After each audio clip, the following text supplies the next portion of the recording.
설령 그게 불법적인 일이 됐든 나쁜 일이 돼도 선택을 하실 분이라 좀 위험스러워요.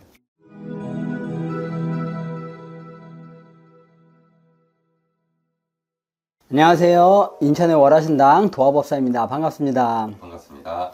제가 오늘 한 남성분의 사주 준비했고요. 예. 이 들으신 후에 느껴지는 신의 공수 부탁드리겠습니다. 예. 네, 불러드릴게요.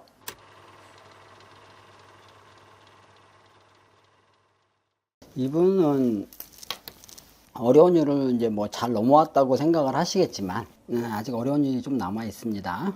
굉장히 고집이 있으신 분 같으면서도 유연하신 분이고 한 가지 단점이 있으면 누군가 나한테 칼을 주었다. 그러면 나는 도끼를 줘야 된다. 누가 우리 집 울타리를 부셨다. 나는 그 집을 허물어야 되겠다. 이상한 곤조가 있으신 분이네요. 그러니까 곤조. 본인은 옳은 길이라고 포장을 하고 계시겠지만 실은 내 분이 풀리지 않았다 그랬어요. 그러니까 어떤 분하고 소송이 걸려서 어떤 일을 갖다가 자꾸 재촉을 한다고 해도 끝을 보자고 덤비시는 분이에요. 끝을 보자. 나 아무것도 없어도 돼. 나 팬티바람으로 나 앉아도 되니까 너 하나만큼은 내가 갈갈이 찢어서 부관참시 죽은 사람이라도 꺼내갖고 찢어야 속이 풀리시는 분이에요. 그건 왜 그러냐면요, 이분이 옳다고 생각을 하시면 설령 그게 불법적인 일이 됐든 나쁜 일이 돼도 선택을 하실 분이라 좀 위험스러워요. 와, 이런 분들은 만약에 도박을 하신다면 되게 위험해요. 그래요? 예, 왜 그러냐면요, 하이 리스크 하이 리턴, 뭐 사람들이 주식을 할 때도 그렇고 도박을 할 때도 막 그렇게 얘기를 하지만 이 사람은 하이 리스크 하이 리턴 그런 거 필요 없어요. 하이 리스크? 난 몰라. 리턴, 돌아오는 결과가 뭐냐를 더 중요시. 그러니까 맹점이, 이 방점이 찍히는 데가 결과 중시 하시는 분이에요. 결과가 좋으면 약간의 편법, 불법 괜찮아. 많은 사람을 갖다 이렇게 끌고 다니시는 군중 심리를 좀 이용할 줄 아시는 분이에요. 왜 우리가 이제 데모 같은 것도 하다 보면 실상은 데모를 할 때 어느 회사에 뭘 요청을 할 때 이런 게 있어요. 그러니까 이런 게 잘못됐으니까 우리 데모합시다. 사실 앞에 나와서는 한 대여섯 명 빼놓고 나머지는 군중의 심리에 의해서 끌려다니는 거거든요. 근데 그걸 되게 잘해요. 그러니까 어떤 팩트를 갖다가 찝어내는 게 아니라 팩트는 이거야. 근데 요런 분위기를 갖다 이렇게 끌어올리는 일을 굉장히 잘하세요.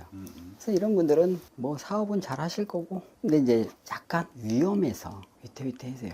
남의 몸에 상처가 나면요, 내 몸에도 상처가 나거든요. 근데 자기 몸에 상처를 돌보질 않아요.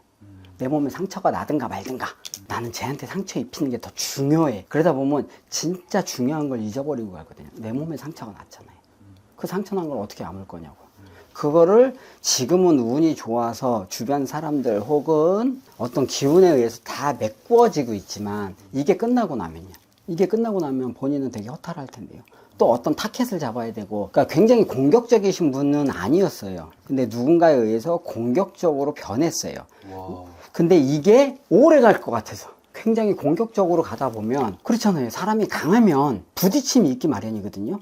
부딪힘이 있으면 나도 상처를 받아요. 그래서 좀 안 그러셨으면 하는 마음이 좀 들어요. 이제 어느 정도가 됐으면 그 다음에는 중심을 좀 잡아야 되시는 분이에요. 중심을 잡고 나면 어마어마한 재물이 들어와요. 그러니까 내가 어떤 행위, 내 마음가짐에 따라서 큰 재물을 갖다가 쌓을 수 있는, 이분은 재물복이 굉장해요. 그러니까 어떤 때 어려울 때도 있었겠지만 어려운 때도 이분 같은 경우는 작은 돈으로 큰 돈을 만들 수 있는, 굴릴 수 있는, 눈덩이 같이 부를 수 있는, 한 바퀴가 구르면 2배가 되는 게 아니라 4배가 되고 배수로 올라가는 것처럼. 그런데 지금은 이 굴리는 거에 집중을 하셔야 되는데 굴리는 데에 집중을 하는 게 아니라 칼을 휘두르는 데 집중을 하고 계셔서 조금 위험해 보여요.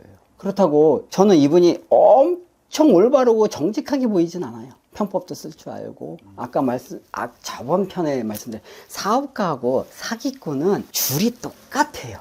성공을 하면 사업가가 되는 거고 잘못하면 사기꾼이 되는 거예요. 이분은 굉장히 외줄타기를 지금 하고 계시다고 보여져요. 이분은 사업도 사업이지만 사업을 했을 때 사업을 해서 들어온 재물을 다른 쪽으로 좀 돌리셔야 돼요. 다른 쪽으로 돌린다는 게 땅에 묻어두든 뭐 요즘 말하는 재투자, 리사이클을 좀 하셔야 되는 분이에요. 그러면은 오히려 그게 훨씬 더 큰 결로 돌아와요. 그리고 이분 죄송한 얘기지만 이분한테는 좀 죄송한 얘기지만 허세가 좀 있어요. 허세가 있어요. 내가 한 100억 벌었어. 오케이 100억 벌었어. 보여줘. 100억 벌었어. 근데 80억밖에 안 되는데요. 20억은 금방 벌 거야. 이런 허세가 좀 있어요.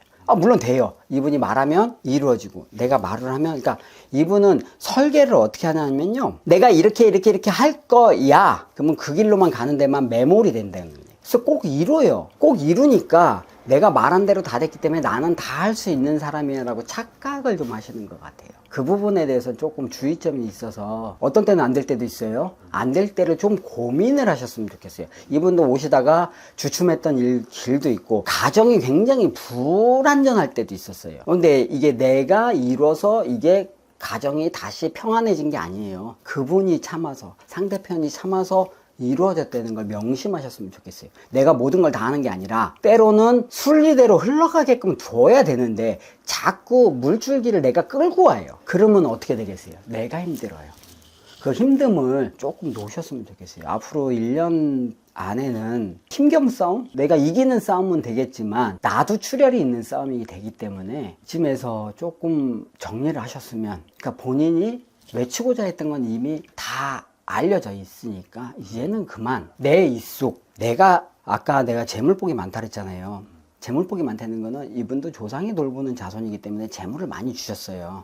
그럼 그걸 내가 지킬 수 있어야 돼요. 그래야 그 조상들이 또 줬더니 잘 지키고 우리 가문을 위해서 쓰는구나 라는 게 느껴지셔야 또 주시고 또 주시고. 근데 본인을 위해서 굉장히 뭔가를 갖다가 쉽게 얘기하면 복수심이거든요. 나의 자존심에 상처를 냈어? 난 안 그랬는데? 본인이 한번 돌아보세요. 안 그랬나? 그런 마음도 있었거든요. 상대방이 말하는 어떤 악한 마음 혹은 속이려는 마음도 있었는데 그걸 누군가가 콕 집으니까 아팠던 거거든요. 아이 아파라. 근데 그에 합당한 이유를 찾아서 만들어내신 것 뿐이에요. 이 사람은 앞으로 어떻게 살아가야 될까요? 이 사람은 좀 베풀면서 사시는 게, 베푼 게 내가 들어온 것 중에 30%는 무조건 남을 위해서. 그러니까 사회 사업을 좀 하셨으면 좋겠어요. 많은 재물이 들어올 거예요. 많은 재물이 들어왔는데 그게 모든 게 내 게 아니라 장학 사업이든지 사회 사업이든지, 그러니까 나보다 어려운 사람들을 아무 조건 없이 아무 이유 없이 도와주면서 살면 훨씬 더 많은 것을 갖고 오실 수 있는 분이에요. 오늘은 좀 특이하신 분이긴 해요. 참 남다른 삶을 살았지만 앞으로는 더 잘 살 수 있는 삶이 있기 때문에 좀 베풀고 사는 삶을 살았으면 하는 마음에서 이런 점사를 내렸습니다. 감사합니다. 감사합니다.